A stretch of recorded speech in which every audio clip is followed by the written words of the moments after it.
2026 is going to be an awesome year. We got some pretty cool stuff coming up. First off, we got Foundations of Recovery. This is our flagship program. We're starting it in January. This is for anyone, man, woman, or couple who wants to come and reclaim their heart from shame, trauma, and betrayal. We start off with an education on all sorts of principles, give you the common language. We feed you from a fire hose in terms of all things recovery. It is such a great start to recovery. And we get at the roots of things, Tyler. This isn't like any other program. Like, this is our healing journey in process, and Foundations is where we begin.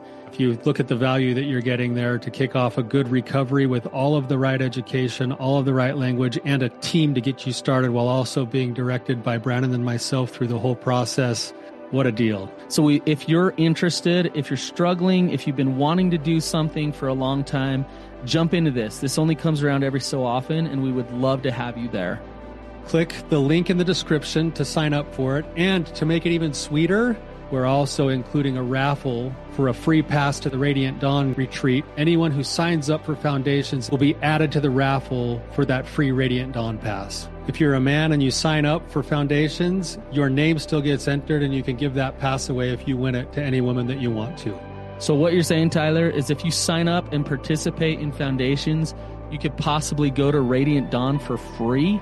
That's exactly what I'm saying, which is crazy because Foundations by itself is already an insane value. Man, I sound so salesy. But it actually is awesome. So come to Foundations. And even if you don't come to Foundations, sign up for Radiant Dawn. It's beyond therapy, the best healing experiences that you can have. Click the link below and come join us. My spouse is guilt tripping me to break down my boundaries. What do I do? What's up, you guys? Welcome to the Therapy Brothers podcast. I'm Brannon. I'm Tyler. We're brothers. We're therapists. We're not afraid of your questions. So bring it.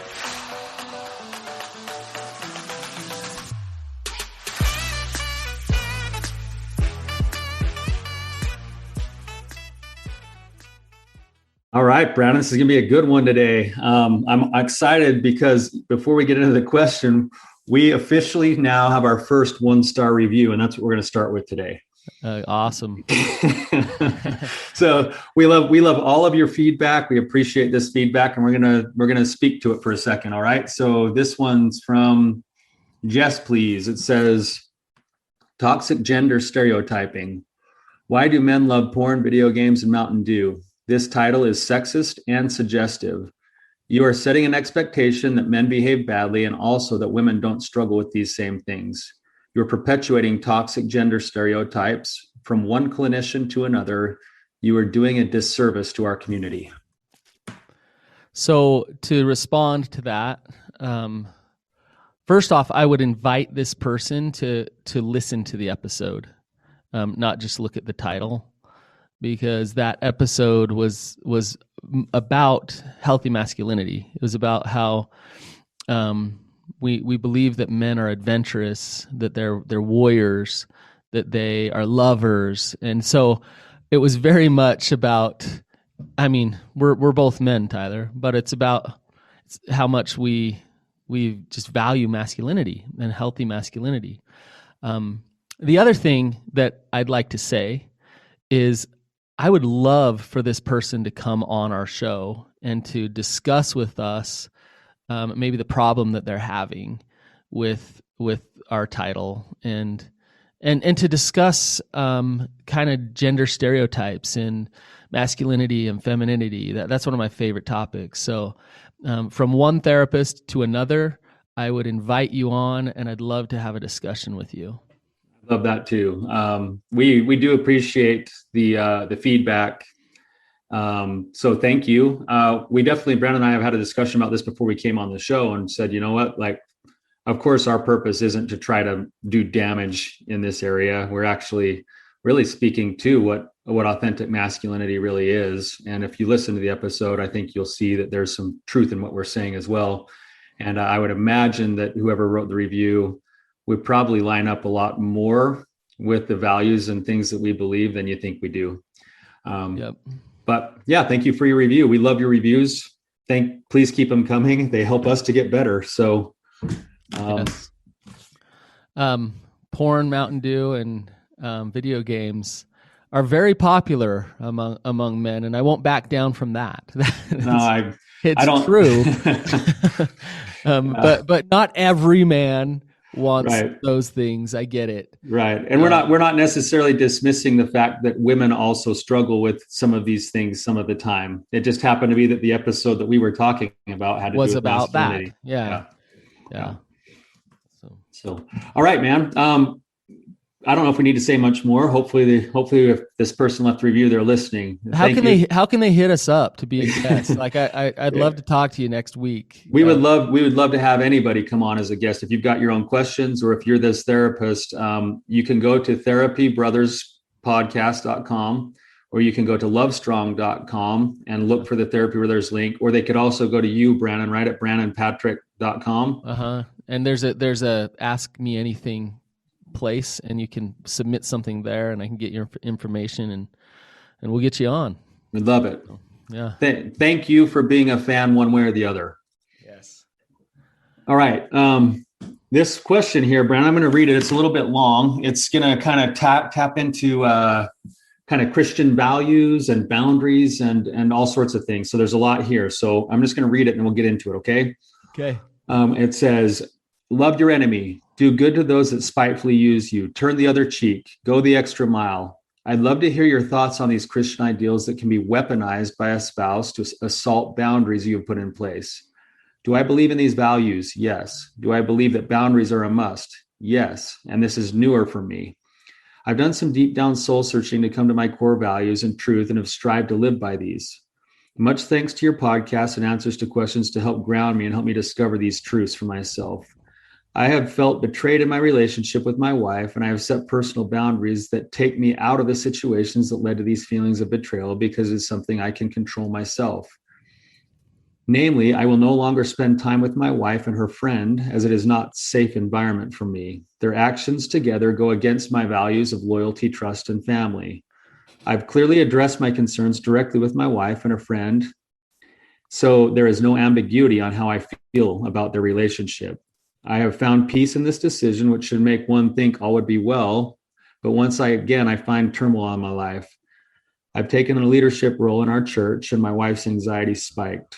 She peppered me with questions such as, how can you be a leader and not love everyone? How can you cut someone out of your life that is so good?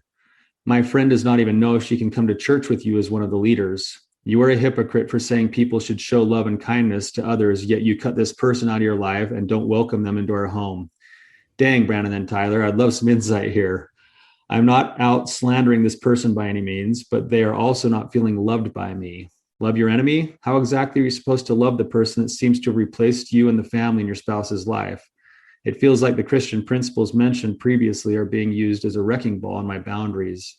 I love your podcast because you're willing to say the hard things, so let me have it if I'm way off base. Much appreciated. Excellent. What a good question, man. Thank you for sharing it. Yeah, I mean, so much inside of that question. We could talk about this for days, Tyler. Oh man, yeah. It's like, where do we begin? Part of me in some ways wants to let him have it, and I'm sure we'll get to that part of it. And then part of me is really kind of proud of him for some of the insights that he has, and some of the self-reflection that he's doing through this. So I mean, I don't know where to start. Whether it's that twinge of anger and kind of victim stance that you feel in that question. I think we should start with the other way. Remember, I think if we go to the Christian ideals, it's showing an increase of love, right? And then we can get real with it.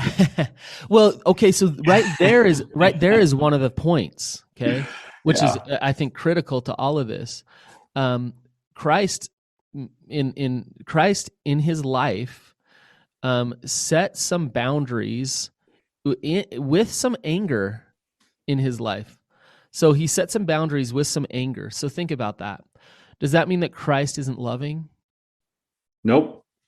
Right? Does that mean that Christ isn't forgiving? Right. So I think there's a big misconception, and that's that we're always just smiling and hugging people and that's Christian. And the principles, all of the ones that he listed, those are not mutually exclusive with healthy boundaries. They actually both fit well together. You don't have to have boundaries or those. You can, in fact, you need those to be a healthily boundaried person. Do you want to explain, Tyler? Yeah. So with these things, it's like, I think what we're getting at here is that if I'm setting a boundary based off of just fear or based off of just anger and resentment, then in essence, my heart is at war, which means my boundary is going to be set from a place of being punitive and trying to control. Whereas if I do the work to actually see the person that I'm setting the boundaries with as a person, and I can actually love them as a person the same way that I would love myself and I would love God, which is the scripture in Matthew, with the two great commandments, right? Love God and love thy neighbor as thyself. If I'm operating from a place of love, then my boundaries are set from a place of love, and I can stay firm in those things, knowing that I'm staying true to my values. And I can continue to love somebody even if I'm going to ask for distance from them. Yes. Okay. So if I separate myself from them, my heart can be at peace with them still. Is that kind of what you're saying? That's true. Yes, that's possible. Okay. So if I don't want to, hang out on the weekends, I don't want to sit by them at church, my heart can still be at peace. Yes. How? I can still see their humanity. I can still love them as a human being. And I can still not agree with some of the things that they're doing or the choices that they're making. And I can set my boundaries accordingly. All right. So you're getting kind of to I believe the real Christ-like part of this, the Christian part of it, which is loving your enemy. So let's talk about that for a minute. If this person, it sounds like he really sees her as somebody who's tearing his relationship apart, who's a wedge, who's a problem, right? Mm-hmm. And which is really interesting. I'd like to get into the nitty-gritty nuances of what's really going on there. But has he seen her heart? Like, does he understand why she's doing what she's doing? Does he have compassion for her? And if he has compassion for her, does that mean that he then needs to start giving in and letting her even infiltrate even more into the relationship? Good question, right? Yeah. Well, and I think the question that we're getting from this person is, my spouse is coming to me and basically saying that here you are a total hypocrite because you don't like this person who's a threat to you for whatever reason. And I wish we could have a discussion with this person, because there could be a lot underneath the surface that we don't know here.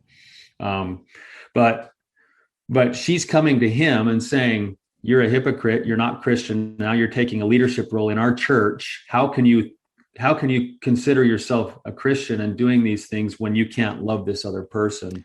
And his wife is saying the way that you would love her is you would continue to allow her to be our friend. And in fact, you should have her over for dinner every night. And maybe we could even find a spot in our house that she could live. Right. Well, you might be taking that a little far, but yeah, like I once in my group I love talking about boundaries. It's one of my favorite topics. In fact, I just led a group for 2 hours on all the little principles of boundaries. And in one of my groups once, I said, let's talk about Hitler for a minute. And so Hitler, could we have compassion for and understanding for him? This is a hard one. It's possible. It's hard.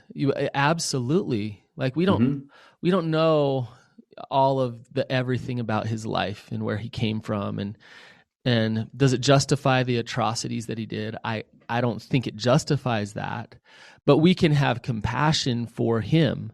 Now, if I have compassion for Hitler, it doesn't mean I need to invite Hitler over for Sunday dinner. Right. And it also doesn't make you a Nazi. It doesn't mean I align with what he believes and how he thinks and all of those things. I can have compassion for him. I can see his humanity. I can understand him. I can love my enemy. I can have patience. I can be as Christ-like as I possibly can be. And he and I aren't going to go on a Sunday drive together and chill. He's not going to play with my kids. No. That's not happening. And I'm going to let him know, like, hey, that's not happening. That doesn't work for me. You're not safe. And in my truth, as a father, as a husband, as a man, your energy and what you bring to the table isn't what I need in my life to be safe. And so that I'm sorry, but this is what's in my control to separate myself from you, right? And so I hate to compare this other woman to Hitler. But this is the extreme example to drive home the point, right? Sure. And so yeah, I think that when Christ was at the temple and he was shutting down all the stores and the selling, I think deep down in his heart he still had some compassion and understanding for why they were there. Well, I think if you look at that story a little bit deeper too, with Christ, with the money changers, this is maybe one of those stories that always gets talked about, but it's true with what these ideas are of how do you balance Christian ideals with boundaries. He didn't just show up at the temple and go on like a massive anger streak. He sat down, he fashioned a whip, and then he went in and drove them out. Yes. It was a calculated thing. It wasn't the type of thing where he walked in and was like, oh, I'm pissed and they're ruining my life and they're ruining God's, plan. I'm going to go do something. He said, oh man, he actually sat, he calculatedly fashioned a whip and then he drove them out. And I would say in some ways for their benefit. When he was looking at, look at how the scripture is rife with pretty much everywhere you turn, Christ is sort of picking a fight with the Pharisees. Yes. Having boundaries. He basically has boundaries with the Pharisees through the entire New Testament. But does he do those things just because they're jerks? Does he treat them the way that he treats them because they're subhuman and that they don't deserve his love? No. That's not the intention. No, his intention. The intention is what he sorry to cut you off, Tyler. The intention is what his whole life ministry was fighting for truth and creating love. That was always his intention. Exactly. Yet he's picking fights. Yeah, standing for truth. Yes. And ultimately that's why they crucified him. Was because they felt like he was an antagonizer and leading people astray. But in reality, he was standing in a difficult truth that he was willing to stand in, even if people didn't like it.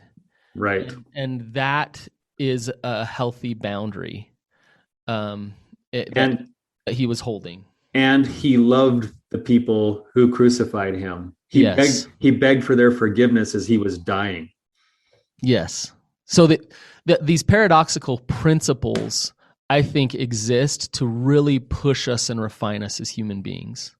So this question is such a good question because it's such an opportunity for him to really get clear with what are his truths, is his heart clear and at peace, and can he still be boundaried and honest even if his wife is really trying to guilt trip him and push his boundary and all those things, but come back to her with love and appreciation and understanding as to where she's coming from and why she's trying to break his boundary down, yet still stay principled and still stay in that boundary.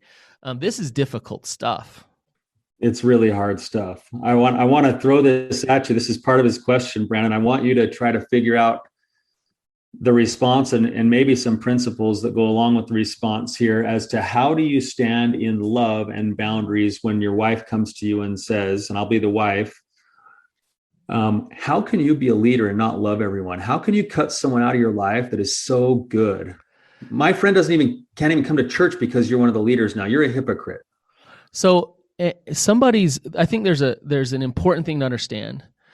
Somebody's feedback to you is about them all the time. It's not about you.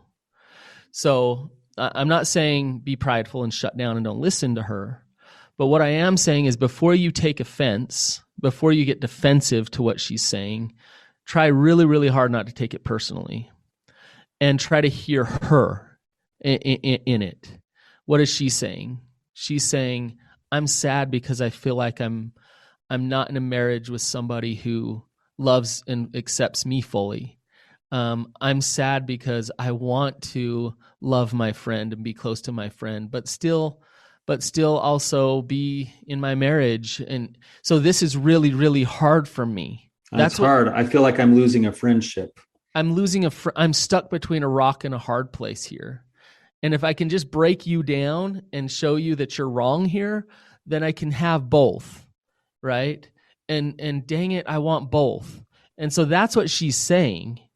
If you take it personally, if she's guilt tripping you in that way, and to be honest with you, she's not communicating in the most effective way here.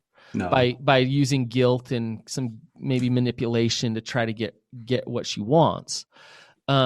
But whether she's communicating in the best way or not, she is bringing her pain to him. Yes. He has an opportunity to see her pain, to understand her pain, to connect to her pain, and he can still be boundaried. And that's where you show strength as a partner, is when I can fully empathize with you and I can fully be honest with you at the same time. Okay, so Brannon, I think you're getting there. I'd love to hear just a one or two line example of how that sounds, where you balance both of everything you just said. I see your pain, and what? Well, the first thing I'd say to her is instead of defending back and saying, no, you're wrong, like she's been a problem, she's tearing our marriage apart. You're wrong. The first thing I'd say to my wife, if that were my wife, is something like this. I'd say, tell me more. Like, tell me how you're feeling. And she might say, well, I'm pissed at you. I feel like you're being rigid, you're being unchristlike, unloving. And then, you know what I'd say next? I'd say, tell me more. Like, what's that like for you to be married to someone that you feel is like totally unwilling to budge, rigid? And you'll get further down to her pain, and she might say, I just feel stuck. I feel hopeless. And then, you know what I'd do? Is I'd validate it. I'd say something like, man, like I can see if you're seeing me that way, how you might feel hopeless. Nobody likes to feel that way. That's got to be really hard. Mm-hmm. So the first thing I'm doing is empathizing and connecting to her. So I realize, like, we got to get to the boundary part, right? But I don't need to get to the boundary part right then. I can first let her know that I do love and care about her, and I see her, and she's not crazy for feeling the way that she's feeling. And I'm not doing this, Tyler, to get my way. I'm not doing it with an agenda, or I'm doing it because I really do love my wife, and I want to know what it's like for her. And again, what I was saying earlier, the hard part is when somebody doesn't know themselves or trust themselves, or what they'll do is they'll be way too scared to go that deep with their partner, because they're going to feel like, okay, I'm totally going to lose this battle and like be controlled because now I connected to her pain. And that's not Christ-like. If we're talking about Christ-like principles, I can go there, I can empathize, I can understand her. And this takes skills to dig down and to validate. And then let's say she says, okay, thank you. Like, I feel like you understand how hard this is for me. So I'm going to invite her now to sit next to us at church on Sunday. I would then, and this is hard, I would then say, I understand your pain. I see where you're coming from. and I'm still not comfortable with her sitting next to us at church. And so if she needs to sit next to you at church, then I won't be able to sit next to you. And I know that's hard, and I know that kills you. And I would love an opportunity to share with you where my heart's at and why I feel that way and why I need to do that, right? So that you can see how I make this sound so easy, because I'm in my wise mind right now. I'm not in my emotional mind, right? Mm-hmm. But the principles are connection and love and understanding and honesty with each other at the same time, right? Perfect, Brannon. Exactly. It's that balance. And I think where we sometimes unravel is because our own defensiveness gets in the way, because we're afraid of losing, or we're afraid of like losing control. We never get to that empathy part first, which is to say and sit in that space. And here's a secret of it, like emotional, like maturity here. Any emotion that gets validated starts to come down. Yes. So when my partner comes to me and she's got an amped up emotion, if I can step into that space and make it about validating her emotion first, it starts to lay the groundwork that I'm going to have a better shot of having a decent discussion that's wise-minded than if I instantly try to go into proving my point. If you're both resonating in fear together, you're gonna really start to escalate the fear. Vroom, you're gonna create it with each other. If one person's resonating in fear and the other is resonating in love and acceptance, they're really going to influence that person who's in fear to help them come up to that place of love, acceptance, and understanding, which then helps you to really work through things. And you know what's cool about what we're talking about, Tyler, is if he were to do this, he might get down to some of the reasons why his wife is seeking and searching connection from somebody else so much. Yeah. And he might get some insight as to how he could show up differently as a husband. Yeah, to help provide some of the things to his wife that she's obviously really wanting to get. Mm-hmm. Right? Yes. Instead of just being angry at her for wanting to get that, right? From her friend. So yes. The other thing that I would say to this question, Brannon, and this is for the person who asked it, is that if you're getting defensive over what your wife is saying and over this relationship, it sounds like you're trying to do this work already, but it's worth questioning your own defensiveness, because a lot of times you'll find where you have your own hangups and issues that still need some attention too, and instead of just staying stuck on the boundary itself. Mm-hmm. You know, so why is it that you get so defensive that your wife hangs out with your best friend? Well, maybe you've got something going on inside of you that's feeling neglected or unloved or not good enough or inadequate. And maybe that's something that your wife doesn't even know because it never gets spoken. But Tyler, I want to say the same principle that I just went through with your partner applies to yourself, which is your partner's feeling pain, they're feeling something, and if you can show up with love and acceptance, then that helps you to work through that pain. It's the same thing with yourself. If you're feeling defensive, angry, frustrated, instead of shooting on yourself and saying, no, like Christ wouldn't feel that way, so I shouldn't feel that way, that's not your way out of it.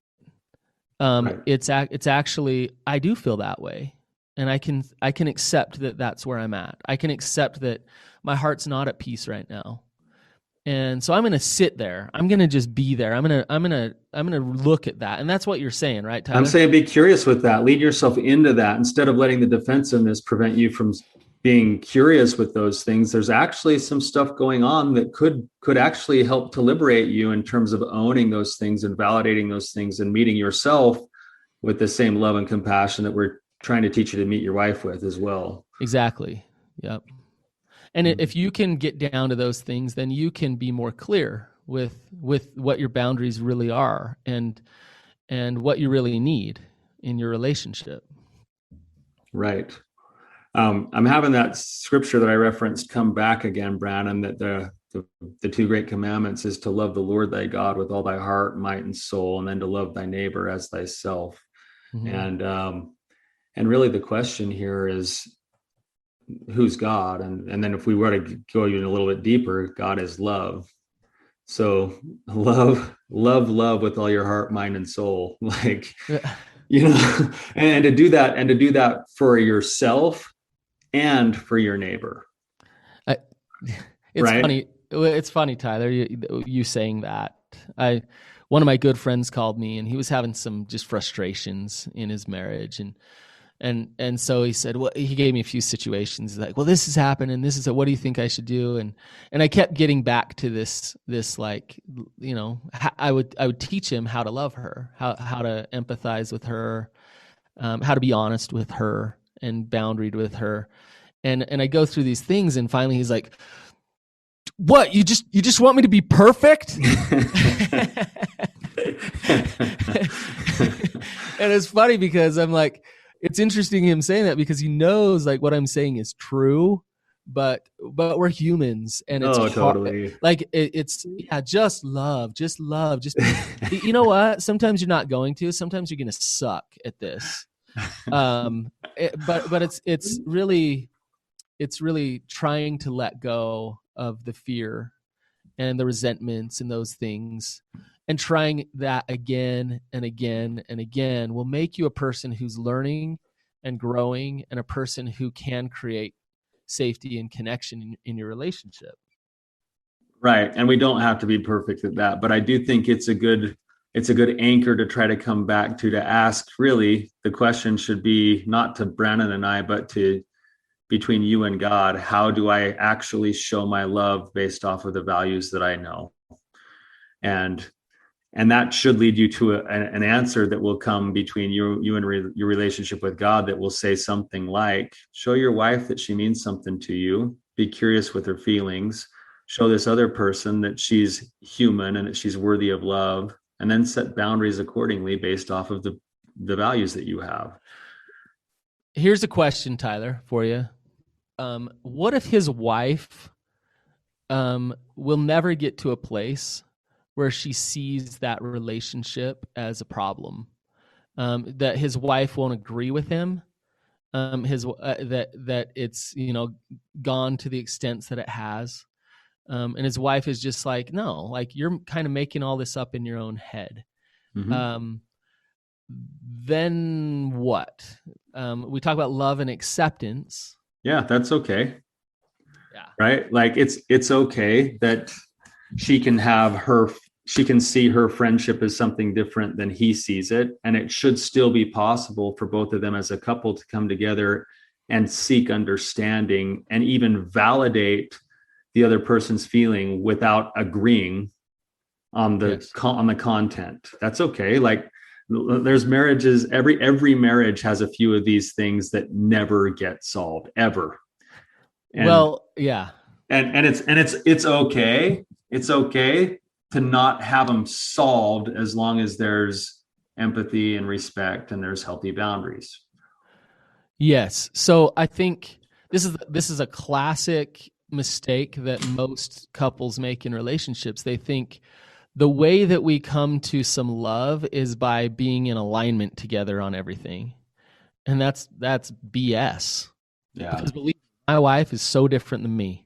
And if that were the case, me and my wife would be done, right? Because she sees one thing and I see the complete opposite many times. But how love really is manifested is through understanding. And so instead of me trying to change her, it's me trying to really see her. And if she's reciprocating that with me, instead of her trying to change me, but her trying to see me and feel my pain, and we both feel that from each other, then you've got a healthy relationship. And it doesn't mean that we're the same, right? Right. And so in this situation, it's entirely possible that some or all of the following could happen, and it could be healthy in the relationship, that there could be some tension around this subject for quite a while, and that could be okay. That there might be some grieving and loss over the loss of a friendship, at least the way that the wife wants it, because she's willing to sacrifice some of that for the relationship. That there might be a little bit of of softening of heart for the guy who asked the question to move towards seeking to understand and love this person who is he's seen as a threat, and being able to acquiesce on his feelings, even if he won't acquiesce on the boundaries. Yeah. All of that could be true. And that Yeah. could be a healthy part of a good relationship. Yeah. Yeah. But what is not healthy is extreme rigidity to prove a point, or total compliance to avoid the conflict. So either one of those are the kind of the opposite ends of the spectrum. Either one of those is a fear-based response, and you're trying to control an outcome, as opposed to a powerful response, where you're not trying to control the outcome. You're just trying to show up in truth and in honesty and in love. Be authentic. Yes. That's exactly right. Yeah. So we've talked about kind of deeper, bigger principles. We haven't given you step by step. I would just say, just work on the empathy piece of it, and work on really